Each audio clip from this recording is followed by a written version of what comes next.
French President Emmanuel Macron unexpectedly called for renewed dialogue with Vladimir Putin, as the United States is playing its own behind-the-scenes game with Moscow, while Europe remains on the sidelines. But it's important to note that this statement came after the European Union made an unprecedented decision to grant Ukraine essentially a reparations loan of 90 billion euros using Russian frozen assets. And after Vladimir Putin began threatening Europe with lawsuits for allegedly stealing Russians' money.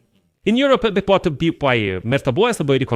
people are mainly celebrating Friedrich Merz's statement that, for the first time, Europe will be represented at peace talks in the United States, which actually should have happened much earlier. NATO agency's Mark Rutte said Hungary, Slovakia, and the United States are blocking Ukraine's NATO admission. That's why Europe must grant Ukraine freedom and its own security guarantees. But how does Emmanuel Macron's call to talk to Putin again fit with this? Let's discuss this together, and I'll give you a spoiler right away. There's no need to be overly critical of Emmanuel Macron or to just throw a bunch of dirt at him right now. My name is Alexei Pechi. Let's go over this topic together, but before we start, I ask you to subscribe to this channel, give it a like, and write any detailed comment under this episode. Subscribe to my Telegram channel Pechi News using the link in this video's description. There we publish breaking news as soon as it comes in. So right after the long European Union summit meeting, French President Emmanuel Macron shocked many with his statement, saying that Europe will have to find an approach and establish a dialogue with the bloody dictator Putin. As Macron stated, Europe will really have to find a way to resume direct dialogue with Vladimir Putin. According to Macron, who remains one of the few European leaders, by the way, who continues to have phone contacts with Putin, the last one was in July 2025. Searching for the right format for negotiations with Russia is in Europe's interest, and here Macron immediately explained his words, quote, "Either a long-term peace will be achieved within the framework of the current negotiations, or we will find ways for Europeans to resume dialogue with Russia, open and in cooperation with Ukraine." Macron made this statement in Brussels, where after 16 hours of talks, European Union leaders failed to agree on confiscating frozen Russian assets. And here comes the most important part of Macron's quote. "It will once again be useful to talk with Vladimir Putin. Otherwise, European leaders will have to negotiate among themselves, as well as with United States negotiators, who will then discuss the situation with Moscow on their own." And that's not ideal for Europe. This is an important point. Macron acknowledges that the Americans are pushing Europe toward dialogue with Putin because Trump has decided that he no longer represents the main country in NATO and that the United States is now simply an arbiter between Russia and Macron. He says we must either talk directly with the Russians without American involvement or have the same conversation through the Americans. Unfortunately, when Putin's isolation was broken by Trump, all the other Western players started choosing direct dialogue instead of isolation. Because if you put all emotions aside, it really does seem strange and very weak to Europeans when Americans talk to the Russians about their security and then just pass the information on to them. Unfortunately, Trump has really already broken Putin's isolation. And in this regard, German Chancellor Friedrich Merz announced that, for the first time, the European Union will join peace talks conducted by United States President Donald Trump's envoys with Russian and Ukrainian delegations over the weekends of 2020 and 2021. Quote, "Now we need to wait and see what will be discussed in the United States. Over the next few days, representatives from our side will participate. I'm sure that we will maintain a consensus approach between America, Ukraine, and Europe, and we'll have to see how Russia behaves. We must be prepared for the worst-case scenario where we have to fund Ukraine even longer, and that's exactly what we've made possible with our decision today. Thanks to today's decisions, Ukraine is funded for the next 2 years. I'll explain today's decision shortly, but first let me note this is a real breakthrough for Friedrich Merz. Europe is finally at the negotiating table where both Ukraine's fate and Europe's own security are being decided. That's why Emmanuel Macron is making such odd statements. Also, December 20th to 21st isn't like that.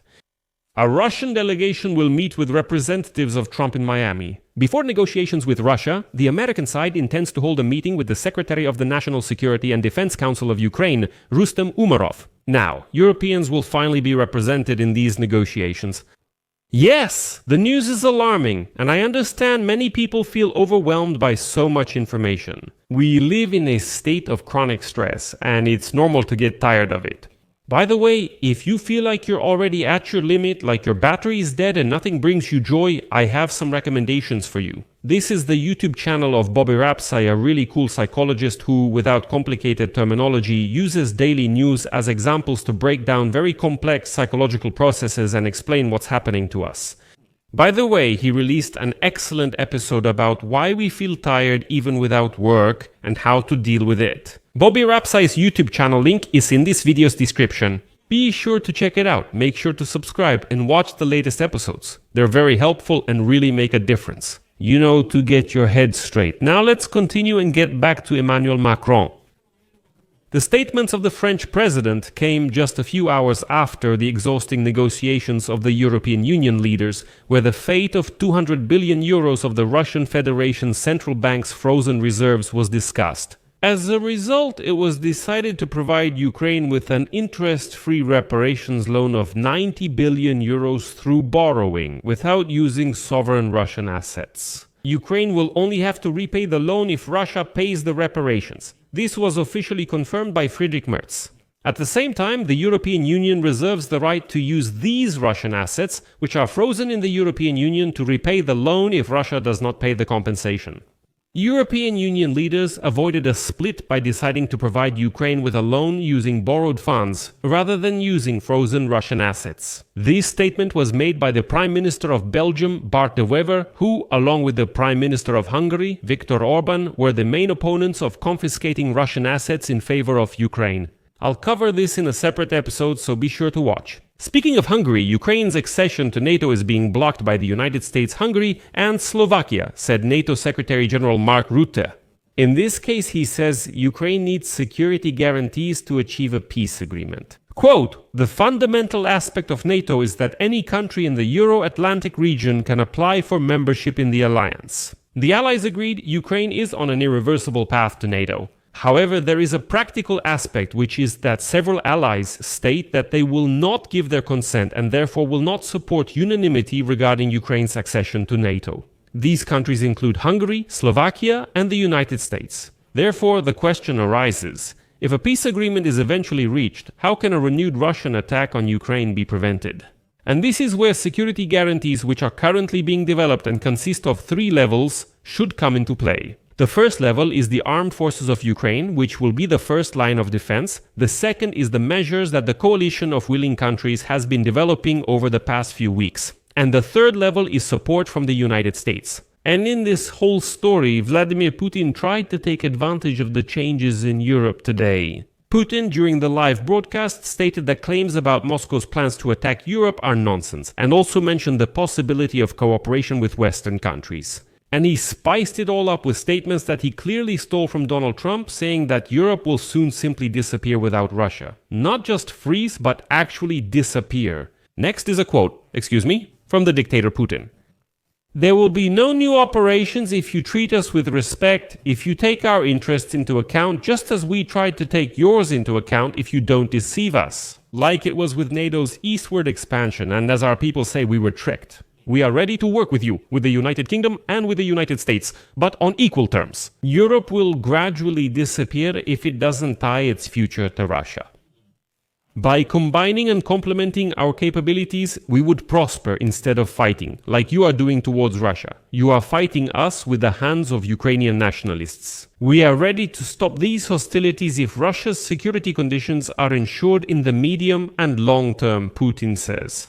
Well, basically, he says, let's be friends, trade, and otherwise you'll just disappear. Europe will simply vanish. And it's with this person that Donald Trump is negotiating, forcing Europeans to also seek dialogue with the bold dictator Putin.